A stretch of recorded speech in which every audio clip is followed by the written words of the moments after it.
Fast time बनई कि एत टेस्टी हम जान नी। Radhe Krishna, welcome to my minivlog. सकाଳେ प्रथम ठाकुर आशीर्वाद नहीं आज दिन को स्टार्ट कले। आज कौन है सकाଳେ 3 पखाड़ खाला बेले नानी कहला कदली भजा रहा तो भाग तू ताको बनईदेव कि मुझे सफा सफा मन करदेली। आज मुझे कदली गोटे न्यू रेसिपी करी।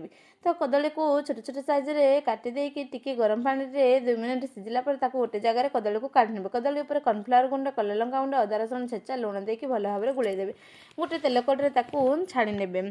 तापर से कड़े तेल देकी चुन चुन काट रखिथा कंचा लंका, रसुण, अदा पकईदेवे। टिके लाल है काट रखिथा कैप्सिकम एंड प्याज, ग्रीन मटर को पकईदेवे। 2 मिनट एपट सेपट चलैला पर स्वाद अनुसार लुण आउ कदली को पकईदेवे।